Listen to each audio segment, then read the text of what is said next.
கூட போடாம வந்திருக்கீங்க. நான் கவனிக்கவே இல்லையே.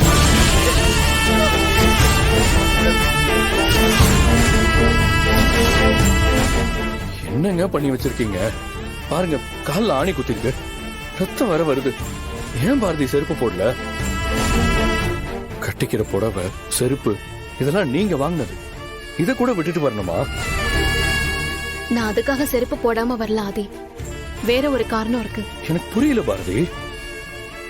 சொல்றேன் ஆதி. பவானியும் மித்ராவும் கோயிலுக்கு வந்திருந்தாங்க.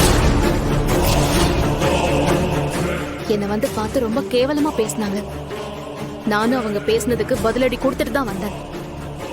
பழைய நிலைமைக்கு வந்து காட்டுவோன்னு சவால் விட்டுருக்கேன்.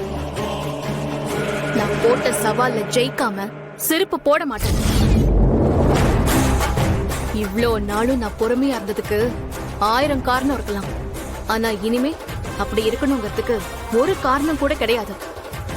இறங்கி அவங்கள அடிக்க போறேன். ஏண்டா ஆதியை இப்படி பண்ணோன்னு அவங்கள கதற வச்சு நான் பாக்குற வரைக்கும் போய மாட்டேன் ஆதி. கேவலம் சொத்துக்காக அருவருப்பான வேலையெல்லாம் பார்த்த அவங்கள ஓட ஓட அடிச்சு விரட்ட போறேன். அத்தக்காரியும் மருமகாரியும் ஆட்டம் ஆடுறீங்க.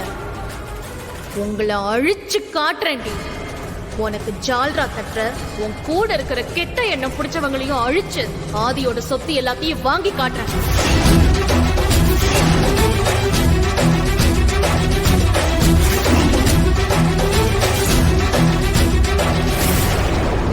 பாரதி, நான் அவங்கள மனுஷங்களாவே நினைக்கல. அவங்க கிட்ட போய் அவ்வளவு கோவப்பட்டு சரிக்கு சமமா நின்னு சவால் விட்டுட்டு வந்திருக்கீங்க. என்ன பாரதி இதெல்லாம்? ஆதி, இது நம்ம குடும்பம். இந்த நிலைமைக்கு உங்களை கொண்டு வந்து நிறுத்தினவங்கள நான் கண்டிப்பா சும்மா விட மாட்டேன். உங்களுக்கு இவங்கள பத்தி தெரியாம இருந்த போவே என்னால நான் நினைச்ச எல்லாத்தையுமே பண்ண முடிஞ்சது. இப்ப நீங்க ஏன் கூட இருக்கீங்க? அவங்கள ஒரு வழி பண்ணாம விட மாட்டேன். சரிங்க, என்னால புரிஞ்சுக்க முடியுது. சரி, கொஞ்சம் இருங்க. கால்ல இருக்கிற ஆணி எடுத்துறேன்.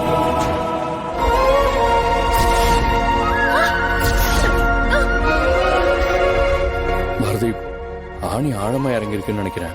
பேசாம ஹாஸ்பிட்டல் போயிடலாமா? ஐயோ, ஹாஸ்பிட்டல்லாம் போக வேணாம் ஆதி. என் கால்ல இருக்கிற ஆணியை நான் சொல்லும் போது புடுங்குங்க. என்ன பாரதி சொல்றீங்க? சொல்றத கேளுங்க ஆதி. நீங்க ஆணி ஆழமா குத்திருக்குங்க. ஏதாவது இன்ஃபெக்ஷன் ஆயிட போகுது. என்ன நம்புறீங்கல்ல?